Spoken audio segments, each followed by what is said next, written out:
Previniendo es la mejor manera de cuidarnos. Hablamos de salud en Mañanas de Estudio con el doctor Roberto Simioli.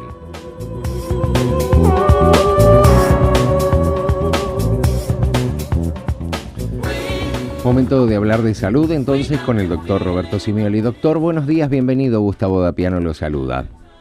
Buen día, Gustavo, a usted y a toda la audiencia. Bueno, doctor, usted me dirá de qué hablamos hoy. Bueno, habíamos acordado la semana pasada abordar el tema de leptospirosis. Estábamos hace algunas semanas en la temática de las zoonosis, o sea, enfermedades que accidentalmente pueden transmitir los animales al ser humano.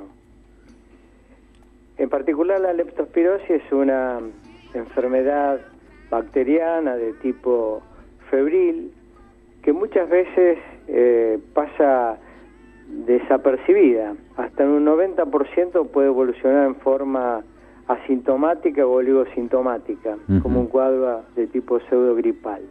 Pero hay un 10% por lo menos que se pueden llegar a complicar. Esta en particular es por contacto con diferentes tipos de animales. Animales salvajes como pueden ser, por ejemplo, las ratas. Sí. Animales de compañía como puede ser en particular un perro. E inclusive animales de crianza, como puede ser el ganado vacuno, el ganado porcino.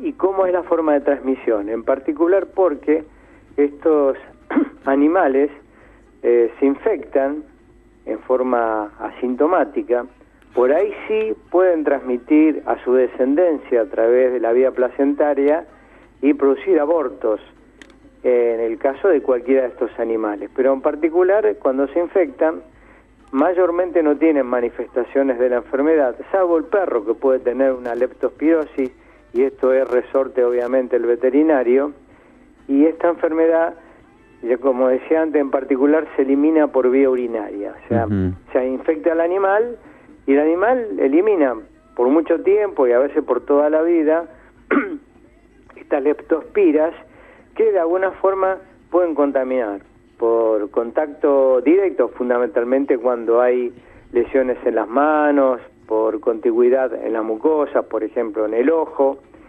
y el contagio se produciría de esa forma. Ni que decir, esta bacteria además sobrevive en el medio ambiente, entonces hay que ser muy cuidadoso en particular con aguas estancadas, por ejemplo, zanjas, aguas como lagos, por ejemplo, y esto de alguna forma explica el tema de mucha gente que hoy por hoy hace turismo aventura y por ahí se baña en lugares que no están autorizados. Claro.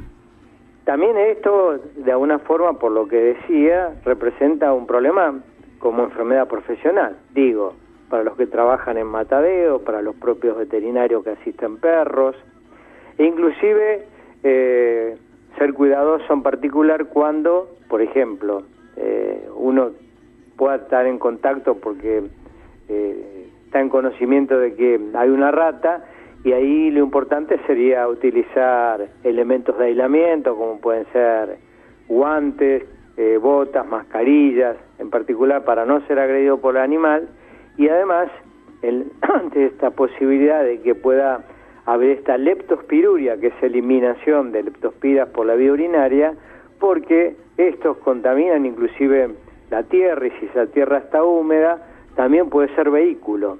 Y si uno no se protege en particular las manos, sobre todo si manipula la tierra, esa puede ser una puerta de entrada, lo mismo que en el caso de las aguas estancadas, por ejemplo, es todo un tema cuando se presentan inundaciones, y en particular situaciones de catástrofe, donde estas enfermedades evidentemente se pueden poner de manifiesto.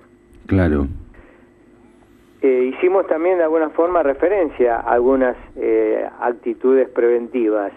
Existen vacunas para perros, vacunas para ganado vacuno, ganado porcino. En nuestro país no están disponibles, pero también existen vacunas para seres humanos, como por ejemplo en Francia, en Cuba, y de alguna forma, bueno, si bien la durabilidad de su inmunidad, o sea, de los anticuerpos que producen como defensa son de corto tiempo, de alguna forma para aquellas personas que están más expuestas, fundamentalmente desde el punto de vista laboral, es importante hacer vacunas, tanto para los animales, domésticos en particular, como cuando esté disponible, no en nuestro país, como lo acabo de comentar recientemente, sino en otros lugares, vacuna para de alguna forma prevenir las formas más graves, que inclusive se llama leptospirosis o enfermedad de Bale o síndrome icterohemorrágico.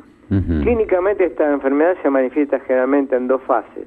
Una primera fase febril, donde es particular la inyección conjuntival, los ojos llorosos, mucho dolor de cabeza, mucho dolor muscular, en particular en las pantorrillas.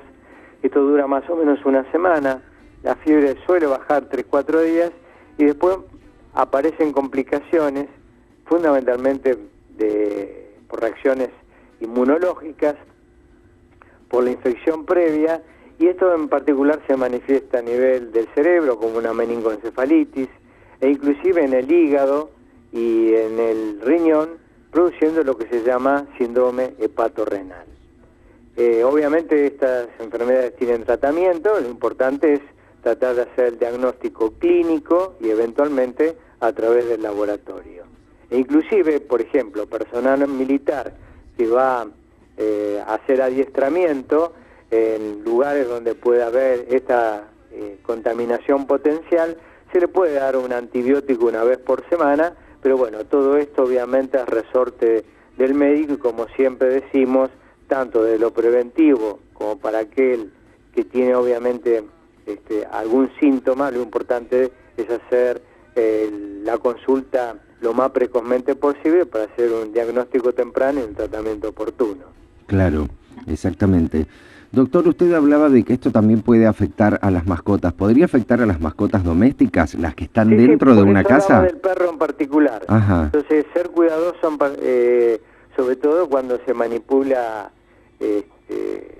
lugares donde orinan habitualmente esos animales, ¿no? Porque estos animales se pueden infectar, inclusive enfermar, por eso hay vacunas para leptospiras canina y de alguna forma estar transmitiendo, en el caso de que tenga una infección asintomática, la vía de eliminación de estas leptospiras por la orina, en particular si uno se pone en contacto con tierra mojada por la orina de este animal en particular, por dar un ejemplo.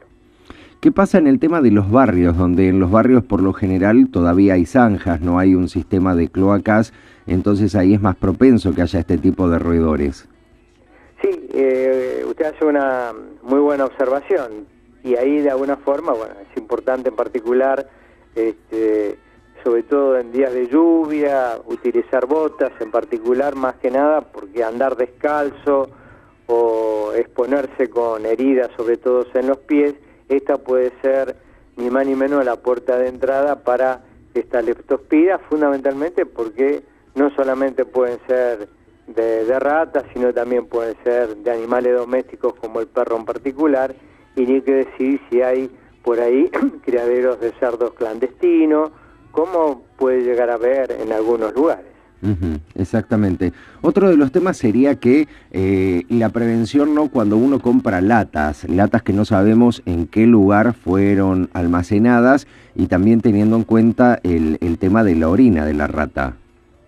Sí, sobre todo eso es importante en particular cuando uno compra generalmente a granel, en grandes depósitos, hacerle higiene pertinente en la medida de lo posible en un lugar abierto y en la medida que se pueda, obviamente con guantes para evitar este potencial contacto del que usted está planteando. Ajá. O sea que serían todas las precauciones que nosotros deberíamos tomar. Entonces, me imagino que debe ser lo mismo cuando uno es común que esté haciendo el jardín afuera, el tratar de utilizar algún tipo de guantes como para mantener las manos aisladas. Es una medida excelente, en particular cuando uno tiene que manipular tierra y sobre todo después de una lluvia, donde ahí es indistinto si es la humedad propia de la lluvia o porque ha orinado algún animal, ¿no? Claro. Salvaje o doméstico. Perfecto. Creo que ha quedado un panorama bastante claro sobre lo que es la leptospirosis y los cuidados que tenemos que tener como para prevenirnos en este caso. Como siempre insistimos con respecto a los aspectos preventivos, ¿no? En la medida que estos se tomen con la debida precaución, obviamente vamos a evitar todo este tipo de contactos donde potencialmente pueden existir estas infecciones. Perfectamente, doctor. Creo que ha quedado muy claro entonces este tema. ¿De qué hablaríamos la semana entrante? Bueno, como estamos en la línea de las enfermedades zoonóticas, o sea, enfermedades que potencialmente pueden afectar al hombre por contacto con animales, la semana que viene estaremos hablando de antavirosis, antavirus, que quiera que no, es una enfermedad por suerte que aparece escasamente, pero otra vez el contacto estrecho en particular con ratas, ratones, sobre todo ratones colilargos, puede ser la puerta de entrada, fundamentalmente por la vía inhalatoria, en lugares cerrados como galpones, por ejemplo. Pero bueno, de esto estaremos ampliando la semana que viene para no atiborrarlos con tanto tema relacionado a contactos con animales salvajes. Exactamente. Doctor, ha sido muy amable en atendernos y en clarificarnos este tema y por supuesto volveremos a hablar el próximo miércoles en este espacio destinado a la prevención de salud. Bueno, un gusto, Gustavo, un saludo a usted, a toda la audiencia y nos estaremos comunicando el miércoles de la semana próxima. Que tenga usted muy buen día. Nobody play me. If you are my homeboy, you never